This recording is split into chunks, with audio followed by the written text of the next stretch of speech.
As I sit here about to pour my soul out to yet another perfect stranger, my words of wisdom and my words of anger, I think about how it might have been different. Maybe had I given up my mind, maybe just if I'd walked blind to all the hurt and all the hated who've dropped out of the figurative race of life because they just can't convince themselves to get back up. And some of their scars you can see as they manifest their skin, but some of their scars they keep buried so deep within because sharing them with words would be too painful for some of them to bear again. Maybe then it would be different. No, I refuse to surge ahead when it means that others will be left behind because I want to help and give a hand to those who are too tired to walk or even stand. It seems to me there is no other choice. I can't help but listen to the sounds of their voice. They tell of an everlasting ache that rattles all around you, and by hearing this, I get those feelings too. It probably isn't healthy.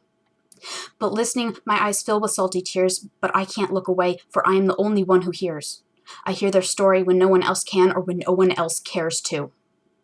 And I refuse to break eye contact, I refuse to even blink, and sometimes I will sit there and always I will think about how I'm not strong enough to pick them up myself, but I'm not weak enough to leave them there either. And so we sit on the sidelines, both of us. Often they don't like how I make such a fuss about how they need to help themselves too because I am unable to do it alone. By whispering these words of encouragement and showing them how they are loved, I'll admit some must be shoved. But by unveiling those thoughts that had been buried for an unfathomable amount of time, they decide it's time to get up. Some will stagger, some will fall after sitting for a while, but it's worth it when you see that they will finally start to smile. And both of you will laugh and both of you will cry because of the relief you both share, because by now, even if you didn't at first know them or love them, you do now.